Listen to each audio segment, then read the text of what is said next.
Okay, dito tayo kay number 3. Number 3 is for my face. Meron ako ditong Silka na papaya facial cleanser. And this is, okay, this is 75 ml. And I have here yung RDL na number 3 yung ihahalo ko sa kanya.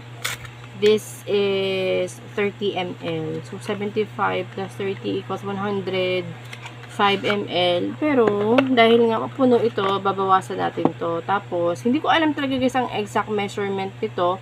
Pero, tinatry ko kasi kung hindi ko muna siya ubusin, ito kalahati lang muna ito. Tapos, babawasan ko lang to para magkasya dito yung solution. Kung ano siya, kung effective na ba siya ng ganun. At kung hindi pa, babawasan ko siya ulit. Tapos, maglalagay ako ulit. Since wala na akong lagayan nito, itatapon ko na lang. Wala akong lagayan guys eh. Wala na akong mapagsasalinan. So, tapon na natin yan. Alright. Ito siguro pwede na. Ayan. Binawasan ko lang siya basta alam ko magkakasya. Ito number 3. Sealed to. And always check kung expired ba o hindi. Kasi last time bumili ako. Yung number 1 palang ginagamit ko. Expired na pala. Munti ko nang magamit. Buti na lang na nakabili ako ulit. Kasi nawala ko na receipt. Hindi ko siya maibalik. Ayan. Kalahati nito guys. Number 3 ang ilalagay ko.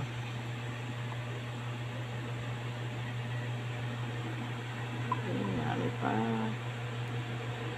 Okay, konti pa. Oopsie. Panchameter lang ginagamit natin. Okay? Okay, kalahati na. And yung number 3 solution, mas darker siya kaysa sa ibang number. Okay. Na-try ko si number 1. It didn't work for me. For my face ha. It didn't work for me. But it worked for my body. So, ito naman si number 1. Since sabay ko nga silang gagamitin, si number 1, gagamitin ko siya sa body ko. Alright? Grabe ito magpaputi. Napakabilis. Parang kung sa ano kasi, sa rejuvenating, si number 1 ang for maintenance. Pero si number 1 is, hindi ko siya gagamitin directly to my skin. Ihahalo ko siya sa aking lotion. And yung ginamit ko na lotion is Shawil. Na glutathione yung kulay, ano, dilaw ba yun? Or gold, parang ganun. Sobrang bango. Ayan.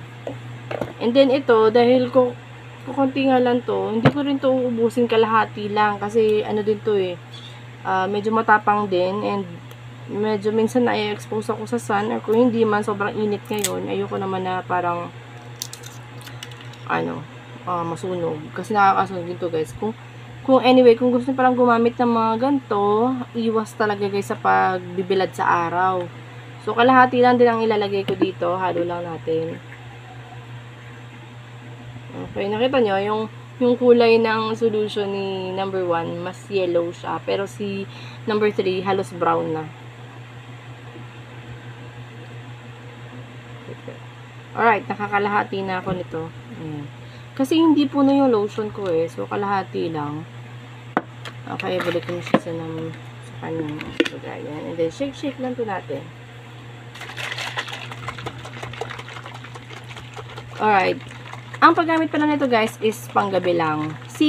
Magbibigay ako ng update guys sa kay RDL number 1 at lotion combine ay ano na, tested and proven ko na sobrang effective sa pagpapaputi.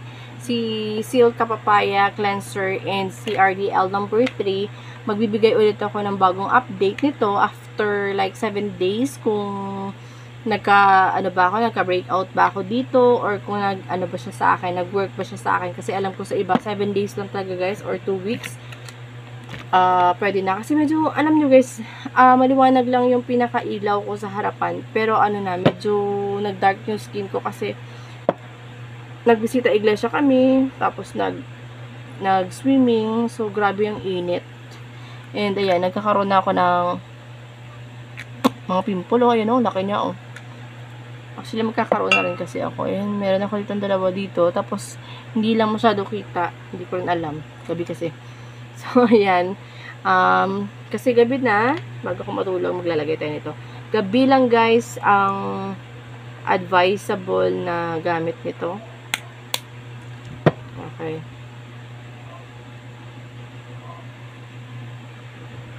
Lalagay na tayo. Pag gumagamit ako nito guys, especially yung lotion kasi all over the body yon, make sure lang di ka magpapaaraw.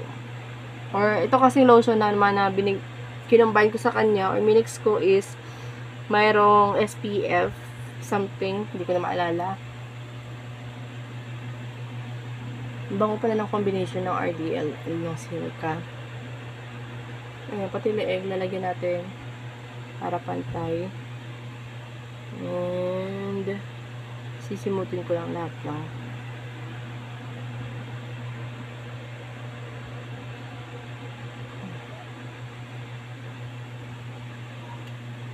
okay, so ayan, this is the day 1 and para dito sa cleanser na RDL and the Silka Papaya, I will update you guys kung ano yung magiging result nito sa akin.